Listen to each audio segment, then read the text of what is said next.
नमस्कार। SBT news में आपका स्वागत है। पेश है 26 नवंबर शुक्रवार दोपहर 3:15 बजे राजस्थान जोधपुर बीकानेर की बड़ी खबरें।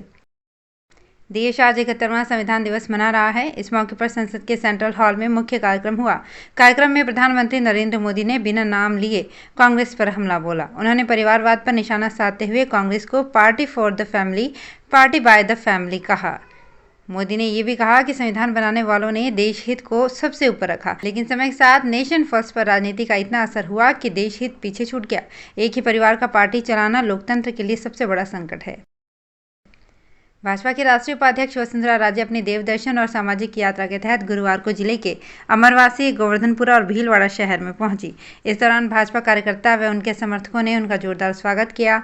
भीलवाड़ा शहर में शाम को रोड शो के दौरान बड़ी संख्या में लोग उमड़ पड़े। हेलीपैड से लेकर सर्किट हाउस तक सड़क के दोनों तरफ भीड़ नजर आई। इस दौरान राज्य के समर्थन में खूब नारेबाजी हुई। इससे पूर्व अमरवासी व गोवर्धनपुरा में हेलीपैड पर ही लोग उनसे मिलने को आतुर हो उठे। पुलिस और कार्यकर्ताओं ने मशक्कत कर व्यवस्थाओं को संभाला। एक व्यक्ति एक पद के सिद्धांत फॉर्मूले के तहत मंत्रिमंडल से इस्तीफे दे चुके प्रदेश कांग्रेस के अध्यक्ष गोविंद सिंह डोटासरा इन दिनों एक्शन मोड में हैं। डोटासरा जहां अब नियमित रूप से प्रदेश कांग्रेस मुख्यालय बैठ रहे हैं, तो संगठन के कामकाज को लेकर भी उन्होंने तेजी दिखाई है। यही वजह है कि इस बार प्रदेश में 4 जिलों में हो रहे पंचायत और जिला परिषद चुनाव में इस बार विधायकों और मंत्रियों को फ्री हैंड नहीं दिया जाएगा। टिकट बंटवारे में इस बार संगठन के नेताओं की चलेगी और संगठन के नेताओं की रायशुमारी के बाद ही टिकटों का बंटवारा होगा। राजस्थान के थर्मल तापीय विद्युत गृहों के लिए कोयले की कमी नहीं आने दी जाएगी। इसके लिए राजस्थान को उपलब्ध रेल व रोड किसी भी मोड़ से कोयले की अधिक से अधिक रैक मंगवाने की व्यवस्था सुनिश्चित करनी होगी। केंद्रीय कोयला सचिव अनिल जैन ने कहा कि अंतर्राष्ट्रीय बाजार में कोयले के भाव में तेजी के चलते आयातित कोयला अधिक महंगा होने से आयातित कोयला आधारित इकाइयों में कोयले की मांग में बढ़ोतरी हो गई है। राजस्थान लोक सेवा आयोग आरएएस एवं अधीनस्थ सेवा भर्ती सहित कॉलेज लेक्चरर, स्कूल व्याख्याता, चिकित्सा शिक्षा, तकनीकी शिक्षा, कृषि उच्च शिक्षा, चिकित्सा शिक्षा, कारखाना एवं बॉयलर, कनिष्ठ अभियंता, प्रधानाचार्य, प्राध्यापक और अन्य भर्तियों के लिए परीक्षाएं कराता है। आरपीएससी के पूर्व अध्यक्ष एमएल कुमावत की अध्यक्षता में उच्च स्तरीय कमेटी ने सरकारी विभागों की अभ्यर्थनाओं से लेकर परीक्षा सत्कार तक की प्रक्रिया तय की है। बीजेपी प्रदेश अध्यक्ष सतीश पूनिया ने कहा है कि राज्य की कांग्रेस सरकार और विधायकों में भारी असंतोष है। मौजूदा सरकार पूरे 5 साल नहीं टिकेगी। अपने इस दावे पर पूनिया बोले, सरकार में धुआं है तो आग भी होगी, आज नहीं तो कल होगी। उन्होंने कहा, मंत्रिमंडल का फिर से गठन करके अंदरूनी विरोध को ढकने की एक असफल कोशिश की गई है। जोधपुर शहर में बदलते मौसम के कारण तापमान में उतार चढ़ाव का दौर जारी है। यहाँ कभी तापमान बढ़ जाता है तो कभी कम हो जाता है। आज दोपहर में धूप खिलने से सर्दी का असर कम रहा, लेकिन सुबह सर्दी का एहसास जरूर था। मौसम वैज्ञानिकों की माने तो आगामी दिनों में तापमान गिरने से कड़ाके की ठंड का एहसास तेज हो जाएगा। राज्य के स्कूलों में अगले माह 13 दिसंबर से अर्धवार्षिक परीक्षाएं शुरू होंगी। स्टूडेंट्स ने अर्धवार्षिक परीक्षा की तैयारियां शुरू कर दी है। उधर दूसरी ओर राज्य के सरकारी स्कूलों की 12वीं कक्षा में पढ़ने वाले चित्रकला सब्जेक्ट के 17,000 स्टूडेंट को आधा सत्र बीत जाने के बाद भी किताबें नहीं मिली है। किताबें नहीं होने से मजबूरन ड्राइंग के छात्र छात्राओं को पासबुक का सहारा लेना पड़ रहा है। पूर्व मंत्री व पीसीसी उपाध्यक्ष राजेंद्र चौधरी की माता नोजी देवी का शुक्रवार सुबह निधन हो गया। सूचना मिलते ही उनके जोधपुर में निवास स्थान चौपासनी हाउसिंग बोर्ड 12 सेक्टर पर परिजनों और कांग्रेसी कार्यकर्ताओं की भीड़ जुटने लग गई। राजेंद्र चौधरी की माता नोजी देवी 90 वर्ष की थी। हार्ट अटैक से उनका निधन हुआ है।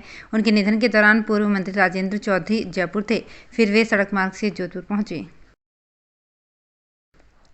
बीकानेर की जनता को जल्दी ही शहर में आने जाने के लिए सस्ते ट्रांसपोर्ट की सुविधा मिलेगी। प्रशासन 8 से 10 सीटर छोटी गाड़ियां चलाएगा, जिसके लिए सर्वे करवाकर रूट तय किए गए हैं। बीकानेर शहर में सालों से सिटी बसों की आवश्यकता जताई जा रही है। पब्लिक ट्रांसपोर्ट के नाम पर यहां टैक्सियों के अलावा अन्य कोई साधन नहीं है। इसे देखते हुए प्रशासन ने अब शहर की जनता को सस्ता ट्रांसपोर्ट उपलब्ध करवाने की पूरी तैयारी कर ली है।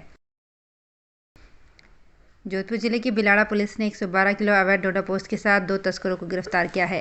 ग्रामीण पुलिस अधीक्षक अनिल कयाल ने बताया कि सफेद रंग की ऑल्टो कार को नाकाबंदी के दौरान पकड़ा गया, जिसमें उदयपुर के भारत जाट और शंकर लाल को गिरफ्तार कर मादक पदार्थ जब्त किया गया। राज्य के जिला मुख्यालयों के 33 Mahatma Gandhi government English medium स्कूलों की प्री प्राइमरी कक्षाएं प्रवेशी स्टूडेंट को पढ़ाने के लिए लेवल 1 के 2 टीचर लगाए जाएंगे। माध्यमिक शिक्षा निदेशक कानाराम ने इस संबंध में दिशा निर्देश जारी किए हैं। टीचर्स की पोस्टिंग वॉक इन इंटरव्यू के जरिए होगी। बीकानेर शहर के मुरलीधर व्यास नगर स्थित Mahatma Gandhi English medium school की प्री प्राइमरी कक्षाओं में टीचर्स की पोस्टिंग के लिए इंटरव्यू आज चल रहे हैं। अंतर्राष्ट्रीय महिला उत्पीड़न विरोध दिवस के तहत North Western Railway employees union Jodhpur मंडल की महिला विंग द्वारा रेल मंडल प्रबंधक कार्यालय में एक संगोष्ठी का आयोजन किया गया।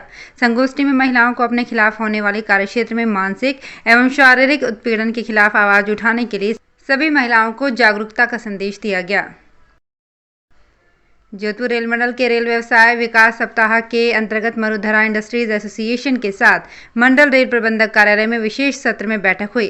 उत्तर पश्चिम रेलवे के वरिष्ठ जनसंपर्क अधिकारी गोपाल शर्मा ने बताया कि बैठक में एसोसिएशन के सदस्यों ने रेलवे से माल संग्राहक की नियुक्ति की आवश्यकता बताई। रोटरी क्लब ऑफ जोधपुर गरिमा की ओर से सोशल सर्विस के साथ अपने सदस्यों के लिए फेलोशिप पार्टी का आयोजन किया गया। क्लब के अध्यक्ष सोनल गोष्ठी व सचिव रीटा स्वामी ने बताया कि कोविड काल के बाद संपन्न पार्टी में क्लब सदस्यों को एक दूसरे से जुड़ाव और समझ के लिए मोटिवेट किया। तो फिलहाल इस बुलेटिन में इतना ही, फिर हाजिर होंगे कुछ और बड़ी खबरों के साथ। एसबीटी न्यूज़ के और भी वीडियोस को देखने के लिए हमारे चैनल को सब्सक्राइब करें और नोटिफिकेशन पाने के लिए बेल आइकन को प्रेस करें।